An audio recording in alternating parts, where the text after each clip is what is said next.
What's cooking, Keto fam? It's Friday at 5, so you know what that means. It's time for Is Vodka Keto. Hey everyone, I'm your host, John Terry, here with my beautiful co-host and mother, Jerry Terry. It just doesn't feel right, JT. You know, Mom, I was thinking the same thing. Why don't we slip into something a little more comfortable? Let's. Boom. Okay, here we go. And here we go. There we go. So, Anthony, welcome. You are on the Is Vodka Keto podcast. Really stoked to have you. How you been? Absolutely, man. Yeah, little technical difficulties. When in doubt, I take the blame for that. I am a total Luddite, man. I would reject all this technology in a second if I could. Oh man, I'm so with you. The more we run this business, the more even just like basic things like Facebook requiring you to have a personal Facebook to run ads. I'm just like, man, I would be so much happier with my life if I just did not have to have this at all. Like it is. Yeah. Oh yeah. Yeah. So And you can imagine how I feel of my generation. I'm like, I don't know what any of it is. Yeah. Yeah, if it could just be trade shows, I think the three of us would be happy. Right? Yeah, absolutely. Well, how's everything been going since KetoCon? Good, man. I'm 3 weeks into 125 miles a week. I'm doing a bunch of pull-ups. That's running miles.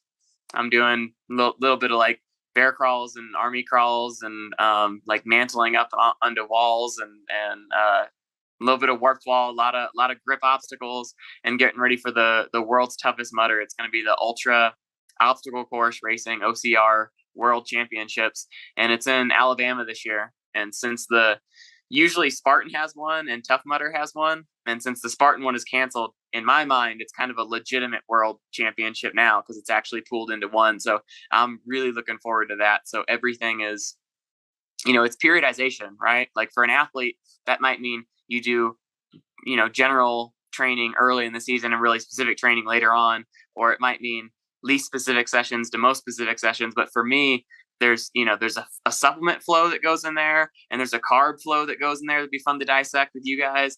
And there's this whole kind of, like layering of all these aspects. And so right now I'm at the fun part of it where I'm completely immune to training volume. I can run as hard as I want for as long as I want, whenever I want. And it's just that's such an awesome place to be. Okay. So like walk us through that a little bit. Like, how do you get there? How long does this process take for you? Well, I've done it enough times now. So it's somewhere in the realm of 6 to 8 weeks to go from, I'm never out of shape. So it's like, I'm always, it's a 2-week taper and then an A race. And then it's 2 weeks of real casual spinning the wheels, maybe a third week if I need it. And then I'm right back into 100 plus miles a week. So I'm never out of shape. So that helps, that's a big one. And it's my opinion that, I'm betting my health and wellness and my running career on this, that I think that stops me from getting injured because you're never making these big jumps to get from not training into training. You're always training. You're always, a month removed from peak fitness. And then of course, like the race is a huge stimulus every single time or almost every time. So yeah, that works out well. So I'll take 2 weeks real easy, and then I'll have a week to spin the wheels, get everything going if I need it, or I'll hop right back into it. And then I'll have 5 to 6 weeks is usually a sweet spot for me of serious training. And that's where people know me for monk mode, where I'm eating the same thing every day at the same time, and I'm running the same routes, and I'm making very still water to see the ripples on, so that I can test out little tweaks here and there to try to make it perfect. And then because I've done it so many times, I can take these workouts and really make an apples to apples comparison of the same workout on the same route in the same conditions, the same shoes or the same supplement stack or whatever it may be, and really see how my fitness is progressing, or see if some particular tweak that I've made to my sleep or my diet or anything, or, supplementation, and see if it's working and see if I'm getting faster from it. And so with that in mind, I can, every training block is really, I'm starting with the previous training block, not just in my body, but on a training log, in my my recipes and my fitness and my workouts and my clothing and everything. It's like I'm really taking this cookie cutter and kind of like tweaking the shape of it every time to make a new stamp for the next training block. And right now it's fun when it works, but it's always an act of faith, because you're out there just out on the roads or out on the trails and just putting in work. And you're like, what am I even doing? Like, who the hell am I? Like, what? I'm just like, what am I doing out here? Do I ever feel good? It's like, you have a rough 36-hour training period, right? That could be 4 training runs. That could be 5 training sessions or 6 training sessions between strength work and grip work. And it's like, if you feel bad for that 36-hour period, it feels like a lifetime. Who am I? I'm fat and out of shape. Like, I'm getting old. It's like, and then 12 hours later, you're a deity again. And it's like, well, how did that happen? Like, and you'd think after doing it for, more than a decade, I would have more. As much as I love my wisdom and the equanimity that I have, you'd think I had more at this point and not even get flustered, because I've seen it so many times. Like, how foolish can you be? And so, yeah, when I start early season, I call it least specific to most specific. And so you're moving from like strides, short, fast, sharp sprints, 8 seconds, 10 seconds, mixed into long, slow distance runs. And those will be typically on gravel road for me. A lot of uphill and downhill. I live in the mountains, perfect altitude, 7,000 feet. And that training, the lifestyle behind that is I can be a productive member of society. I can or at least my version of it, I can send emails, I can write blog posts, I can do trade shows if need be. Like, I can get creative in the kitchen. I can be a good friend. I can go on dates, and early in the training block, that's very, very low carbohydrate. That's like 20 to 30 grams of net carb a day for at least a week. Depending on the race, it might be 2 or 3 or 4 weeks. Since, if it's a marathon, I need to be able to burn some carbs. If it's a 24-hour, like this next race where it's 24 hours, 5-mile loops, 20 obstacles a lap, and whoever puts in the most laps wins. And so you get to see each other the whole time, and you get to they're all going to let me go. Nobody trusts that I can do what I said I can do, which is acknowledged to be impossible, basically. And so, I want to run 125 miles, and that's like a gazillion obstacles or something. And you're in and out of cold water. So it's like, we'll have a wetsuit on at night, and there's all this craziness. So for the demands of this event, I don't need to be able to burn carbs. So the last training block and the next training block, both marathon training blocks. So I had, 75, 100, 125 grams of carb fairly early. That's net grams per day, fairly early in the training block. And then by the time that I got to the end, I might be 300 grams a day or 350 grams a day on a Friday before smashing out a 23-mile hard long run at altitude, or, a marathon race the next day. And then my body's just awesome at burning body fat. I have a lot of data. I got data done last winter that was pretty shocking, even for me having done it for this long, where I was coming off a marathon race and then a bunch of just real casual eating. I mean, I had averaged, and I joke about gluten-free junk food, because I avoid most commercial stuff just because it's hard on your stomach, or it might make me swell a little bit or carry a little inflammation or edema or whatever when I'm really beating myself up. Mm-hmm. And so I'm meticulous about what I bring in. And the low fiber end of things, when I'm training, I want high fiber. When I'm racing, I want low fiber, because I don't want to be pooping in the woods or on the side of the road in a major city or something. And so this whole kind of building this all in. But I was on 300 to 350 grams a day of carb for weeks. I mean, 3 or 4 weeks. And I went in, put the metabolic mask on, and was on the treadmill. And, of course, the proctor or whatever, the practitioner there, the nerd next to the treadmill, is laughing as my data is just freakish, because, she knew what I'd been doing. And it's pretty incredible how much carbohydrate you can bring back in and still maintain that level of fat metabolism. And so for a training block like this, I'm just starting to bring in what I feel like is carbohydrates, which is a sweet potato with dinner, or 2 or 3 tortillas with dinner. And that's it. And I'm still, and then Friday nights, before last weekend, we had a race, we had a half marathon race and a 10-mile cool down afterwards with a warm up beforehand. So a nice big morning, me and my training buddy, and did that on ketone esters. So if you're familiar with, Ketone Aid, they make the little ketone esters. Yeah. And there's the beefy KE4s, and we'll take those like it's a whatever, like it's syrup, man. I mean, we can take those with a straight face these days, and they're pretty rough to get down. And then the KE1s, the ketone ester ones, those are kind of a nice supplement for the salt and the potassium to kind of keep the cramps at bay. And I've been leaning on those real hard while I'm so low relative to my training volume. And so now that I'm even just like an extra 20 grams of carb a day or 30 grams of carb a day, I feel amazing. I mean, I swear I can feel it. Mm-hmm. And then carving up before these big days, and then going out and having, yesterday I did 30 miles on a KE1, which is like 30 calories or something of ketone ester and salt. And that's it. I didn't hydrate. I didn't eat. I didn't have breakfast, and I felt amazing, man. I felt better and better and better as the miles went on. And so that's where I am now, where I'm kind of, my daily intake of carb is a little higher, but just a little bit. And then my, once a week smash is real high. And that's to kind of just, top off the system and then rage and just burn it all off the next day. So I'm feeling great, man. But I think that's the gist. It's hard to distill any of it because I really feel like it's life, it's everything. By the time that I get to where I am now, everything that I said earlier, I can't manage anything. I mean, I can't do a trade show. I can't be a person. Like, I have all these grandiose ideas about, I'm going to fix up the car today, or I'm going to clean my room or something. And then I get done with the morning's training session, and it takes me all day to get ready for the evening training session. And then I pull myself into bed the next day and then wake up. And the first thought is like, I can't train. Like, I'm broken, I'm so beat up. And then you get up, I'm doing cold showers and saunas every morning. And then I feel like a human being again. And then it's feeling good. And so now I'm floating at this point, but that's a lot. I mean, it's hard to decide where to stop, it's life. Yeah. So do you also do any of like the ice baths, or is it mostly just cold showers? I have a little stream out back that is mountain runoff. And so the hotter it is in town, the colder, the more snow that is. But this time of the year, it dries up. So that's where the last few weeks, this training block, I've transitioned just to cold showers. But our overnight lows, because we are at altitude, we get 30-degree temperature swings or more year round. And so that water coming out this morning, it was brain freeze. I mean, I was limited by the discomfort in my head, not by or anything like that, because I've been doing it so much. I mean, I don't gasp. I can nasal breathe right through it.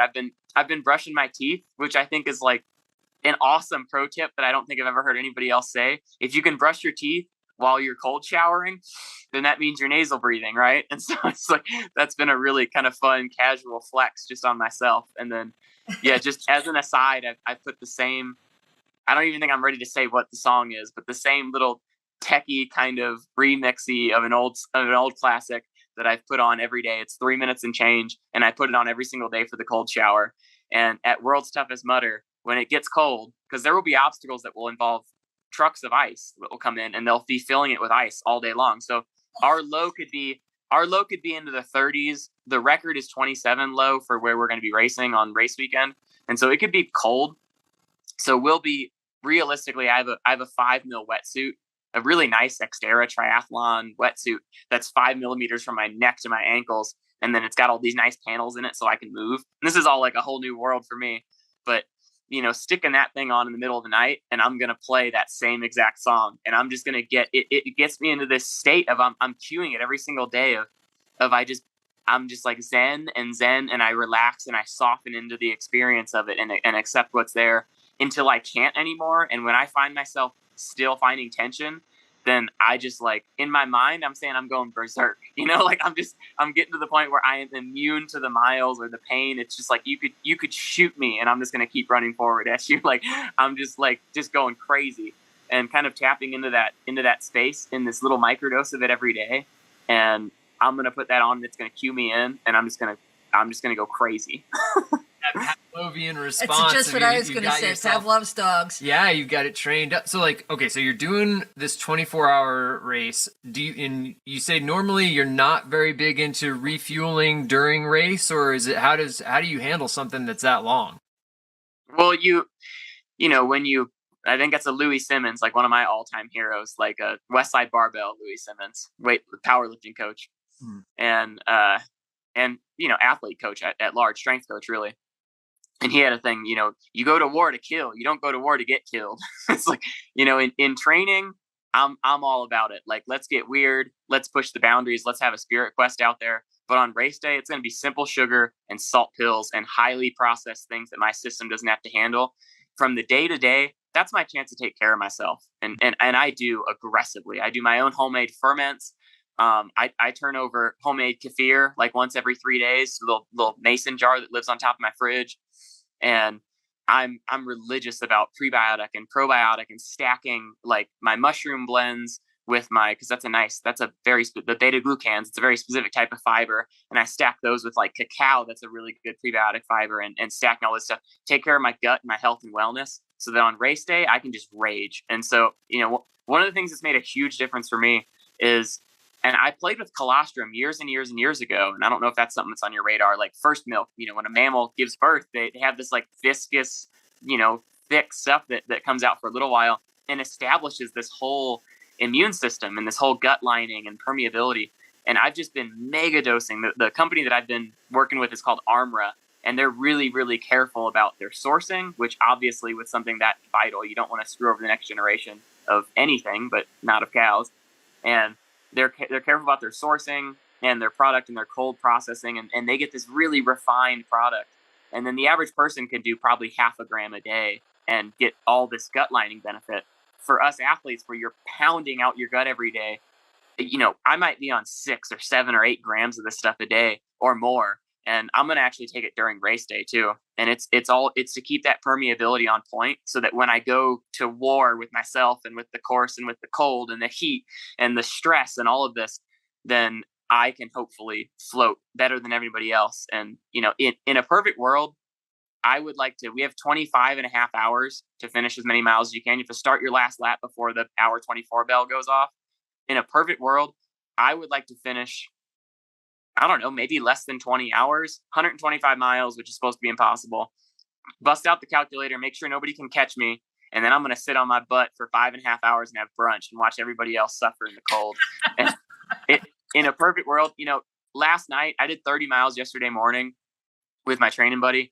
And we were doing easy up the hill, which is only about 100 feet a mile. And then we were doing 608 average, I think, or 609 average down the hill. So we were going a nice moderate clip on the way down and then just shuffle back up and then do it again and do it again and do it again. Just monk mode, getting into this space of 5 miles down, 5 miles up, 4 miles down, 4 miles up, 3 miles down, 3 miles up. So mentally you can break it apart, but we can, we got 30 miles in the morning, and then he took the evening off. He's doesn't have the lifetime experience that I have with beating myself up. And then I went out in the evening, pitch black, no headlamp. I've always been too, I don't know, quixotic or I don't know what you want to call it. I love being out there, and I feel so safe and nurtured by it all, and looking up at the stars and running, 8 flat miles on rolling pavement up here on as tired as legs can possibly get. And just feeling so connected to everything. And that's all. Yesterday was 0 carbohydrates. It was like hundreds of grams the day before. And then yesterday was just like, pre-workout and water, basically water and salt. And to get to that point, I would not want to have to race me. Like if I would be terrified, I would be shaking in my boots to race somebody that can do what I just did. And that's the place that I like to get to.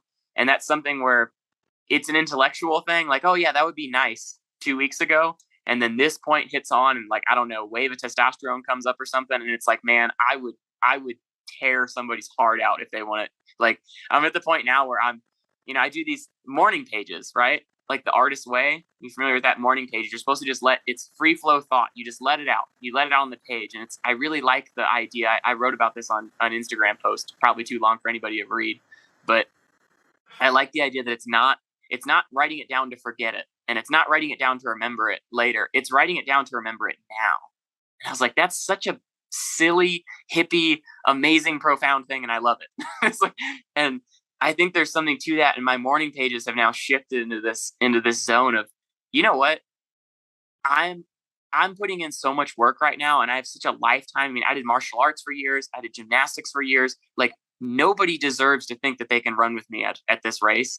And I am cultivating for the first time in my life, taking personal offense to the idea that somebody would even like, I want to be out front by myself, having fun, or I want to be pulling my bros up that I train with, my actual team, like earnestly, my family, like I want to be pulling these people up over obstacles and helping out other people. And, you know, people that follow along and see what this is going on, and people that get it, it's like, it's not personal. It's not like I wish them ill. And if I'm next to somebody, I'm going to yank them up on the obstacle, even if we're competing together. But it is at the point where it's like, I don't know who you think you are. You think you can run next to me, but you can't. And it's like, I am on some next level stuff right now. And it feels really great to be right where I am. And it feels even better to know that after a decade of chasing this really like ethereal, hard to pin down thing of like, I want to feel good on November 12th and 13th. I don't care if I feel good the weekend before. I can feel like death the weekend before, but I need to feel unlimited on that day. And I log it all so meticulously now that I know exactly what it takes. And I know what the timeline looks like. And I know what the carb content looks like. And I know what the supplement routine looks like. And I know what the morning routine looks like. And I have it all figured out. And I'm just this mad scientist over here. And then in the end of the day, I get to go be like, you know, I'm Dr. Frankenstein and I'm the creative. I'm the creator and the creating or the created or whatever. It's like in this little corner of sport, in this little, you know, whatever you want to call it, like pastime of humanity here, I get to just be my own petri dish and my own god and my own mad scientist and my own excruciating test subject going through all this crap. And it's such a fun thing, man. I pity anybody that never gets to take a glimpse of this, and I know most people won't. And that's one of the driving factors for me to really take this to the extreme and take this to the nth, and then talk about it and write about it and try to, like, what am I even talking about? You know, like, well, what's the closest thing that somebody else gets to this? What's the minimum effective dose? How do you get some of this? And so it's always fun to try to just rage and unpack any of this that I can. Well, and your mindset, that the mind is such a wild organ in that, I mean, everything that you've just said, like, it's all, so much of it is being able to have that mindset to where you're going to go, look, like, I am going to go out, and because especially with something like running, right? Like, you're fighting first and foremost with your own mind, where your body can do a lot of things, but you've got to first tell your mind, like, look, this is going to be awful. This is going to be the worst feeling. Like, you're going to hate me. I went on a little beach run. We were on vacation, and it was nothing bad. I thought, you know what? I'm not going to wear any shoes. Like, I'm just going to go beach run. And all my entire bottom of my feet, just like solid blisters. And I'm halfway done, and I'm like, you know, like, I could stop, and what, like, walk back and have this take the next 4 hours of my life? Or I'm just gonna say, you know what, body, we'll deal with the blisters later, and we're just gonna go. And like, there's a certain, you're very right. There are a lot of people who will never understand what that feeling really is. And I think that the part of, like, I really connected with, you know, knowing that you do martial arts. I don't know if you can see right now, I got my face cut open about 45 minutes ago, but it's something where you've got to have that, there's like a mental piece to it where you're just like, look, well, it's interconnected. Yeah, I mean, really, you can't, it's the psychosocial, you know, the whole thing is all one, you know, thing. I think that's what I run into with, like, really simple questions, or like just write an Instagram post or something. And, you know, everybody with a good following keeps it simple. It's like, hey guys, drink a liter of water first thing in the morning. And instead I'm like, you should drink a liter of water first thing in the morning. And then I just delve into some crazy, like, philosophical crisis over here that is somehow related to me getting up and doing the same thing every day. And it's like, you know, treating yourself like a child, right? Like a routine. You thrive with a routine. And the baby doesn't cry when you do everything in the same order every day. It's like, you should treat yourself like that. And when you do something right, you should say good job, and you should mean it. You should, like, and it's like, and so you end up asking one simple thing. Well, like, how do we cycle carbohydrates to maximize performance? And it's like, oh God, where do I begin? And then you just, like, drive off into the reeds, because it really is, it's everything, right? Everything is everything. It ought to be. That's the only way to look at it, with eyes wide open. Absolutely. Well, so in your Petri dish testing lab, you know, lab of one, have you found, is there anything that has, like, outsized return on investment? Like if you were talking to someone who is new to the game, is there any first steps that you'd have them take? I think slowing down as far as endurance training goes. I think everybody trains way too hard. I think if you can't finish your run, I mean, I think if you could do it in minimal shoes, nasal breathing, and no carbohydrates, you'll know how easy is. And for a lot of people, that'll mean keto adapting and taking some extra salt and taking care of themselves on that front.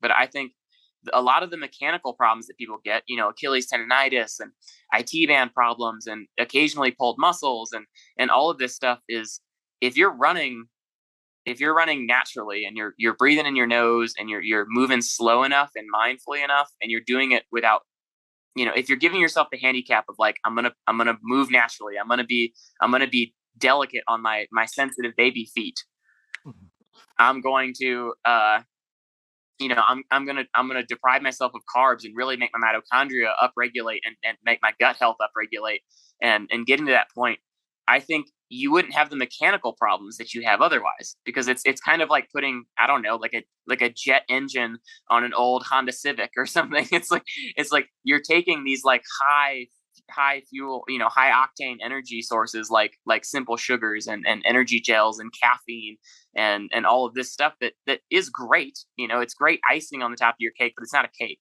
And so it's, to have these things, everybody wants some quick trick or hack or something. And there's a few things out there that definitely work. There's a lot of my supplement routine that I think would work for anybody, but you do get to a point where it's like keto esters. Keto esters are great, but they're expensive. I mean, who's going to pay $1 a gram for something that's it's going to help you. It makes you feel great. I mean, if you're a CEO, if your ability to focus and come up with the right words and the right creativity and stay in the game day after day after day, month after month, if it's going to earn you money, then it makes sense spending money on that. But if you're a broke athlete, I don't know that it makes sense to have a $30 thing of ketone esters on your hip at all times.